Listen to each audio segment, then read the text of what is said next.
გამარჯობა. დღეს ჩვენთან ერთად არის თადარიგის პოლკოვნიკი დათო მურგულაია, გვერდება შეერთებული შტატებიდან. ვსაუბრობთ ისეთ თემაზე, როგორც არის ახლო აღმოსავლეთში მიმდინარე პროცესები. იცით, რომ რამდენიმე დღის წინ ძალიან სერიოზული შეთანხმება შედგა, მძევლების გათავისუფლება, გაცვლა. თუმცა ამ ყველაფერს მოყვა ის, რომ ღაზას სექტორში კვლავ დაიწყო ძალადობა, იყო დახვრეტები თვითონ ჰამასის მიერ. და ასევე ჭიანურდება ისრაელელი მოკლული მძევლების გვამების გადაცემის პროცესი, რასაც ძალიან სერიოზული რეაქცია მოყვა ოფიციალური თელ-ავივის მხრიდან. დათო აკვირდება მოვლენებს არაერთი წელია, კარგად იცნობს რეგიონს და სწორედ ამიტომაც ვთხოვეთ მას ამ თემაზე კომენტარი და მოდი დათო დავიწყოთ რა, შევყვეთ პროცესებს, როგორი არის, რა კუთხეები გამოჩნდა უკვე, რა გამოიკვეთა. დარწმუნებული ვარ, რომ ის რაც გამოიკვეთა, ისეთ ჩანასახი ჩანს შესაძლოა აისახოს არაერთ კონფლიქტზე, განსაკუთრებით იმ კონფლიქტზე, რომელიც ჩვენ რეგიონში მიმდინარეობს ახლა. გამარჯობა, გიორგი, მივესალმები მაყურებელს. მოდით დავიწყოთ აა ჯერ ვთქვათ რა ხდება ამ წუთას გაზაში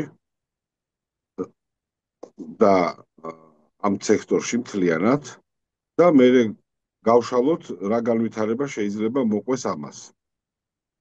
რა კონფიგურაცია ჩამოაყალიბა ტრამპმა და არაბულმა ქვეყნებამ და ამ აბრაამის შეთანხმებამ და დიდ კონტექსტში, დიდ პოლიტიკაში უკვე სხვა კონფლიქტებთან დამოკიდებულებაში და გამოძახილში რაც ცვლილებებს გამოიწვევს ეს. ამ თუთას ღაზაში მიდის ჩვეულებრივი ადამიანური ადამიანური რესურსის განადგურება, რომელიც ოდნავ მაინც ან გაუღიმა, ან ლოიალურად ჩაუარა ჯარისკაცს, ისრაელის ჯარისკაცს და მას მწვავე და მძაფრი რეაქცია არ ჰქონდა, ამის ყველაფერზე დასმენები მიდის და ხალხს მარტო ამისთვისაც კი იჭერენ და ხვრეტენ. ჰამასი გამოვიდა ისევ კონტროლიდან, მაგრამ იქ რჩება შიგნით რამოდენიმე წინააღმდეგობის ჯგუფიც. მაგალითად, ეგვიპტის საზღვართან არის პატარა ქალაქი, სადაც სერიოზული დაჯგუფებაა, რომელსაც თავის დროზე ისრაელი მხარს უჭერდა იარაღითაც და ლოგისტიკურადაც. იქ 500 კაცამდე, ბატალიონამდე ცოცხალი ძალაა, იქ ჰამასი ვერ შედის. სადღაც ეს მილიციის სახით ჩამოყალიბებული პატარ-პატარა რაზმებიც არის უკვე. ანუ ის რაც შეთანხმება მოხდა, მას შემდეგ რაც შეთანხმება მოხდა და მძევლები გაიცვალა, როგორც კი გაჭიანურდა ეს მიცვალებულების გადაცემის პროცესი, ეს ნიშანი იყო და დადგა დღეს ეს სურათი. საფრთხის ქვეშ დგას რეალურად ეს დიდი კონსტრუქცია, რომელიც ტრამპმა ააშენა და ეხლა უკვე პირდაპირ მუხარით ტრამპმა განაცხადა, რომ თუ არ მოიგება გოლს და არ დაყრის იარაღს ჰამასი, ისრაელს მოუწყობთ მას ჯოჯოხეთს და ისრაელს მიცემ ბრძანებას თუ უფლებას, რა ფორმითაც კი გაგერებოთ, იმიტომ რომ პრაქტიკულად ისრაელი დამოკიდებულია ამ კონსტრუქციის შიგნით, უკვე დამოუკიდებელ სამხედრო ნაბიჯებს აღარ გადადგავს და უკვე ტრამპის მხრიდან ნებადართვის შემთხვევაში დაიწყება სამხედრო ოპერაცია. სამხედრო ოპერაცია ჩემის აზრით გარდაუვალია, ამას ბევრი ტრიგერი აქვს და მაგალითად სირიაშიც კი რეგიონია თვითონ ისეთი და დამოუკიდებელი სირიაშიც კი გაათავისუფლეს ასადისგან ქვეყანა, მაგრამ იქაც კი დაჯგუფებებს შორის წინააღმდეგობები გაჩნდა და სადღაც კერები,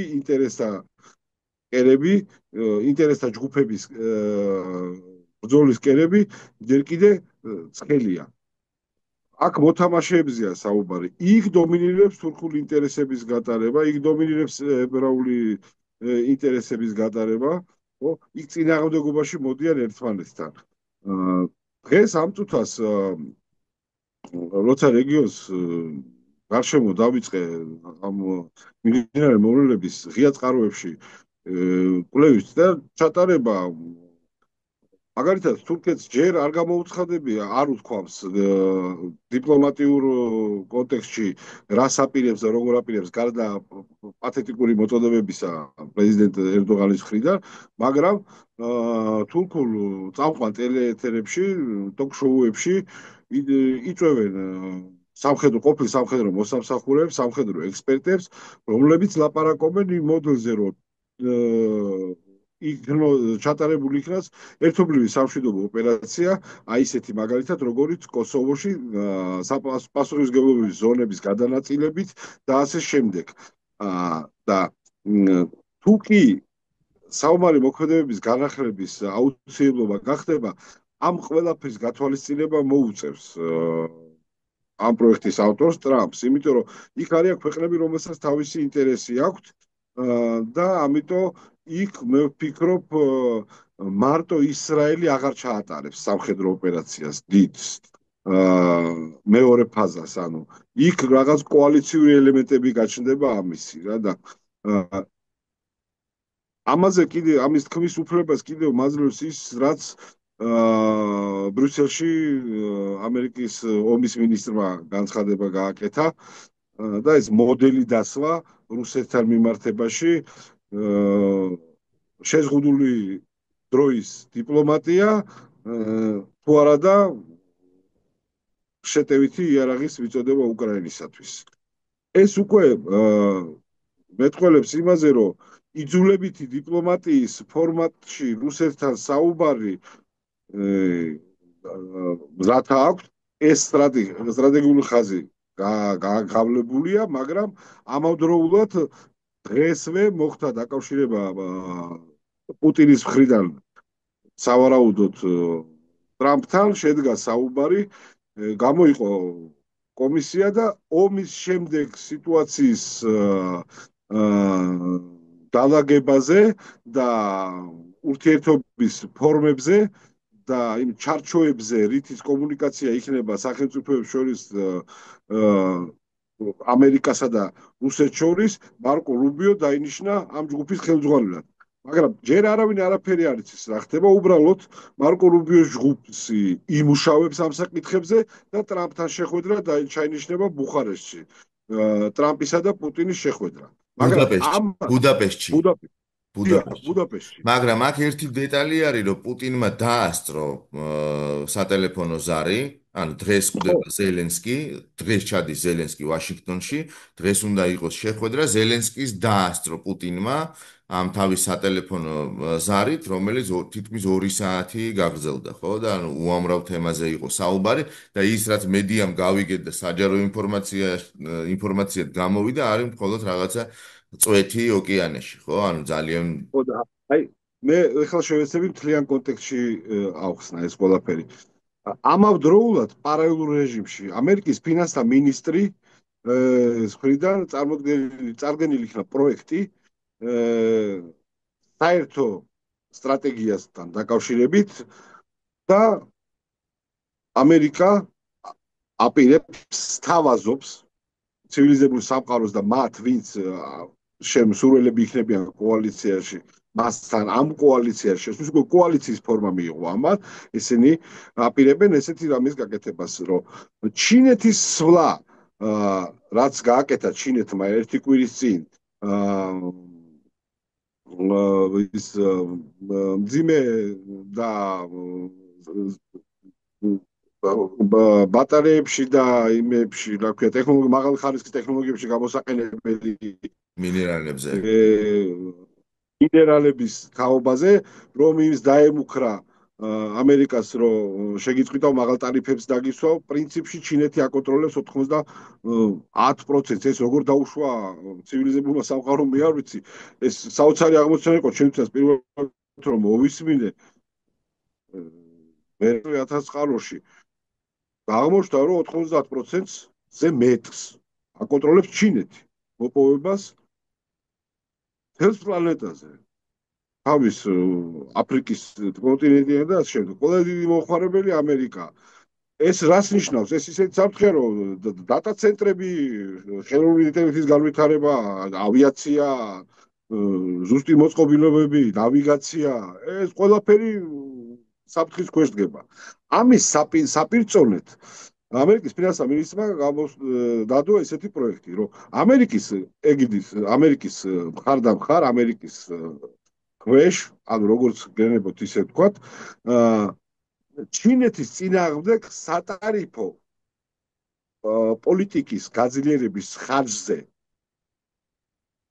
მოგებული მარჟით და მოგებული თანხით დაფინანსდეს ამერიკული იარაღის შესყიდვა უკრაინისათვის. სულ სხვა სიფრთხეზე აიტანეს. პუტინმა რომ დარეკა ზუსტად ეს ხდებოდა პარალელურ რეჟიმებში. მით უმეტეს, რომ უკრაინა ამერიკას აქვს მინერალების შესახებ შეთანხმება და მათი შეთანხმება მინერალების საბადოები იმ ტერიტორიებზეც არის, რომელიც ამჟამად ოკუპირებულია რუსეთის ფედერაციის მიერ. დიახ. და ეხლა აი ეხლა როგორ დავაკავშირებ ამას? გაზაში მიმდინარე მოვლენებთან. თუ კი ეს პროექტი უნდა რომ განახორციელოს ამერიკა, ის იძულებული გახდება გაზაში კოალიციური ძალების შეყვანის, რომ სიტუაცია დააწყრანოს.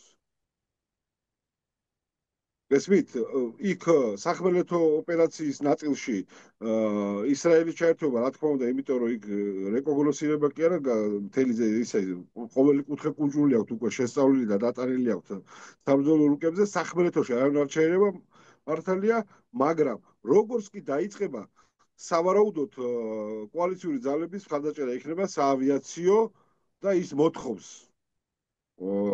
თუ ეს გადაწყდა, თუ პირველ ნაწილი ფინანსთა მინისტრის მიერ განზრახებული დიდი პროექტი დაიძრა, დიდი პროექტის ილუმინაცია, ასე ვთქვათ, იქნება ამ მცირე პროექტში, ღაზა სექტორში, ჩვენ ერთად ავართ.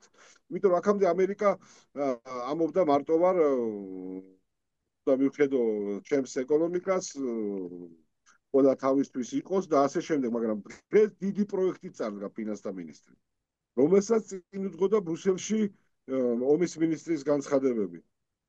სადაც ზუსტად თქვა, აი აბსოლუტურად შეცვლილი, რადიკალურად 180 გრადუსით შეცვლილი ომის მინისტრი ვნახეთ, რომელსაც ილაპარაკა შეზღუდულ დიპლომატიურ ვადაზე და თუ ამას შედეგი არ გამოიღო, მერე შემტევი იარაღის მიწოდებაზე უკრაინისათვის.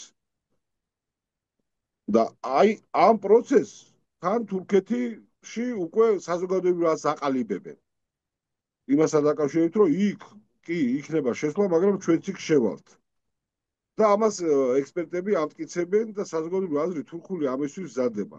ეხლა ამ ყველაფრის არ გათვალისწინებას ვერ შეძლებენ რა. და ამიტომ მე ვფიქრობ, მეორე ტალღა იქნება ოპერაციის ძალიან მოკლე პერიოდში, იმიტომ რომ ხამასი არ ცვლის, არც თავის სახეს არ იცვლის და არც ნირს და არც მისი რაც არის აკეთებს იმას. მათ სხვანაირად არ შეუძლიათ, იმიტომ რომ საიდნოჩი არის, სად წავიდნენ? ანუ აი ხამასი, თქვა და წავიდა. და სად უნდა წავიდეს ხამასი? ერთ-ერთი გზა ხამას რაც აქვს, სადაც არ უნდა ჩავიდეს, იმდენი მტრები ყავთ გარჩენილი, არაბული სახელმწიფოები არ მიიღებენ ირანში. მაგათ ჩასვლას აზრი არ აქვს და მაშინ უნდა ჩავიდნენ იმაში პუტინთან მოსკოვში, ისედაც ლუბლიანკაზე არიან გაზილების ყველანი და იქიდან მართვადი 70-იანი წლებიდან მოყოლებული ორგანიზაციაა. მართული უпроსტონე. დათო, ანუ შენ ფიქრობ, რომ მზადდება, ესე იგი, არასახმელეთო, არამედ საავიაციო ოპერაცია, თუმცა მოდელი რახან კოსოვო აღნიშნე, კოსოვოში ყველა კომპონენტი იყო, ხო, ანუ საავიაციო და სახმელეთოც ხო ჩართული და შენი დაკვირვებით შესაძლოა მრავალეროვნული სახმელეთო ოპერაციაც მოყვეს აი ამ განცხადებებს, ხო, ამ პროცესებს. ხო, ოპერაციის მსვლელობა, სამხედრო მანევრი, მეორე ფაზა, რო ჩატარდება, იქ ხმელეთზე ისრაელის არმიაზე უპირატესი ვეცეთი ვერ იქნება, იმიტომ რომ ხო გითხარით, საბრძოლო თეატრს ის იცნობს ძალიან მაგრამ. და მას ხარდაჭერა ექნება საავიაციო კომპონენტებით და ალბათ საზღვაო კომპონენტებითაც, ну, რაკეტებს გულისხმობ. რომ საბოლოოდ დამთავრდეს ეს პრობლემა, მაგრამ ისრაელის არმიას იქ ვერ დატოვებენ. ბევრი ხელშეკრულება და პასუხისგებლობა, რომელიც აღებული აქვს ამ ურთიერთობებში ისრაელს არაბულ ქვეყნებთან, კონკრეტულ სახელმწიფოებს, ყატარს, საუდის არაბეთს და ასე შემდეგ. ამ ისინი იქ მშვიდობის დამყარებას და სტაბილური სიტუაციის შექმნას კონტროლის გარეშე, სამხედრო კონტროლის გარეშე ეს შეუძლებელია. ეს უნდა გაკეთდეს ისე, როგორც გაკეთა კოსოვოში. პასუხისგებლობების ზონები და აი აქ უკვე თამაში ვინ შევა, ვინ ივაჭრებს. აი არ გამორიცხულია თურქეთის ინტერესები არ გაითვალისწინო. იმიტომ რომ ამ შემთხვევაში თურქეთის ინტერესების არ გაითვალისწინება ნიშნავს ევროპულ თეატრში თურქეთის პასიური როლი, რაც პირდაპირ დაღუპველი იქნება და არალოგიკური იქნება, როცა შავ ზღვაზე ომი გაქვს. და იქ თურქეთის ინტერესები არ გაითვალისწინო, თუ კი მულტინაციონალური კონტინგენტები შევა გაზას სექტორში. თქვენაირად გაზა არ დაწყნარდება. ეხლა ეს ხო აზიაა. ესმის და იქ იმდენი ადამიანი ყავთ მოკლული, იმდენი ნაყაჩაღარი, იმდენი გაუპატიურებული გოგო, ეს ხამას პირდაპირ ლამაზ ქალი რომ მოწონდა, ეძგერებოდნენ და მიყავდათ. ესე დაგრობილია ყველაფერი. და ეს კბილის სისხლის წილ ეს მუშაობს რა და შეუძლებელია ხა ისრაელი რო ჩადგეს გამოჩნდება ყველაფერი ისე რომ ისრაელმა მოახდინა ანექსია. ანუ ეს პროექტი მთლიანად აზრს კარგავს, ხო? ისრაელი რო დადგეს და იქ დაამყაროს მშვიდობა და მართოს პროცესი. და შეუძლებელია ვერ მიიღებს ამას ვერც ადგილობრივი მოსახლეობა და არაეფექტური იქნება და ეს დიდი პროექტი საერთოდ დაკარგავს იმას ფასს. ამიტომ ვარაუდობ, რომ იქ მულტინაციონალური კონტინგენტი განლაგდება. მას შემდეგ, ვის როცა აი ვის ფიქრობ, რომ ვინ იქნება ამ შემთხვევაში კიდევ თურქეთთან ერთად წარმოდგენილი, ან ვინ განიხილება? ბევრი ისეთი ქვეყანა, რომელიცაც ინტერესი და კონფლიქტები აქვს ერთმანეთთან, მე ვფიქრობ შეეცდებიან. მაგალითად, საფრანგეთი წარმოდგენილი იქნება, ჩემი აზრით. იტალია შეიძლება წარმოდგენილი იყოს. ეს ევროპაში მიმდინარე პროცესები, ანუ ეს რატო უკავშირდება ყველაფერი ამ რატო ვაკავშირებ ამას ყველაფერს მოსკოვთან და აი ამ იმიტომ რომ ამ დიდი გზაგასაყარის უკრაინული სიტუაციის გზაგასაყარზე საშინლად დიდი ქაოსი და საპროტესტო აქციები ევროპაში პალესტინის მხარდაჭერი აქციები, რომელიც პირდაპირ აშინებს საერთოდ ევროპის კარგად და ტკბილად მაცხოვრებელს, რომელსაც რუსეთთან ომის შეშინია და ეხლა პირდაპირ აშინებს ეს პროცესები და ეს რომ გაჩერდეს პალესტინაში ღაზა სექტორში უნდა დაწყნარდეს სიტუაცია და იქ წავიდეს დადებითი ტენდენციები. დაიწყოს ინფრასტრუქტურის აღდგენა, დაიწყოს ინსტიტუტების შექმნა. მე მაგალითად ისე დაემთხვა, რომ პირველ მისიაში რომ ვიყავი 2000 წელს დაემთხვა ადგილობრივი არჩევნები, რომელიც ეუთოს ეგიდით ტარდებოდა და მოგეხსენებათ დავაზუსტოთ, ქართული დათო იყო ერთ-ერთი პირველი მეთაური კოსოვოში ქართული კონტინგენტის და ძალიან კარგად იცის, ანუ რაზეც საუბრობს მისი ექსპერტიზა ამ შემთხვევაში ძალიან მნიშვნელოვანია, იმიტომ რომ კოსოვოშიც იცის, უშუალოდ მონაწილეობდა ამ ოპერაციაში და აი ეს ანალიზი ძალიან გვეხმარება ჩვენ ახლა ამ ყველაფერში. იქ რომ სახელმწიფო მოწყობის სახელმწიფო მანქანის მოწყობის პირველი ეტაპი იყო ეუთოს ეგიდით ჩატარებული არჩევნები, რომელსაც ეხა ჩვენი მაგალითად ჩვენი ოცეული იმ ასეულში იყო, რომელიც ჩვენ 7 სოფელს ვაკონტროლებდით და თავიდან ბოლომდე ამ არჩევნების ჩატარების პროცესის უსაფრთხოების უზრუნველყოფა იყო ჩვენზე. ანუ მულტინაციონალურ კონტინგენტებზე. და 2003 წელშიც იგივე იყო, 2 წლის შემდეგ, ანუ და დაემთხვა იმას ჩემს იყოფნას გაეროს ეგიდით ჩატარებული უკვე კოსოვოს პარლამენტის ეგრეთ წოდებული პოლიტიკური არჩევნები. ანუ თვითმმართველობა ჩაატარეს ჯერ და ანუ ეს არის მექანიზმი, მოდელი, რომელშიც ნამუშევარია, რომელიც დევს, რომელშიც ევროპას არ გაუჭირდება ჩართვა, მისთვის უხერხული არ იქნება ჩართვა და ეს იქნება ფორმა, რომ იქ ცხოვრება დასტაბილურდეს, რომ ის დიდი პროექტები, რაზეც საუბრობს ამერიკა და არაბული სამყარო განხორციელდეს და მიეხედოს. ანუ ეს თემა რომ ამით დაიხუროს. ეხლა არის ეს პრობლემა. ეს ნარჩენები დიდი მეთაურები აღარ აყავთ, ძველი და გამოცდილი დიდი მეთაურები, დასუსტებულია საოცრად ხამასი, მაგრამ რელიგიური და იდეოლოგიური ფანატიზმის ხარჯზე რუსული რესურსების გამოყენებით ირანს აღარ აქვს უკვე თავი ისე რომ ხარი უფრო მეტად დაუჭიროს. აქ პროცესები სხვაგვარად წარმოუდგენელია. მაშინ დიდი პროექტი ჩაიშლება. ეს არ გაირისკება, მე ასე ვფიქრობ. და ამ თუ კი დიდ კოალიციას კრავს ამერიკა და ფინანსთა მინისტრის სახელით ეს მოდელი დაასახელა, რომ ჩვენთან ერთად ჩვენი ეგიდით მოვაქციოთ ტარიფულ რეჟიმში ჩინეთი ყველა ბაზრებზე, ჩვენ ბაზრებზე დასავლურ სამყაროს ეხება საუბარი.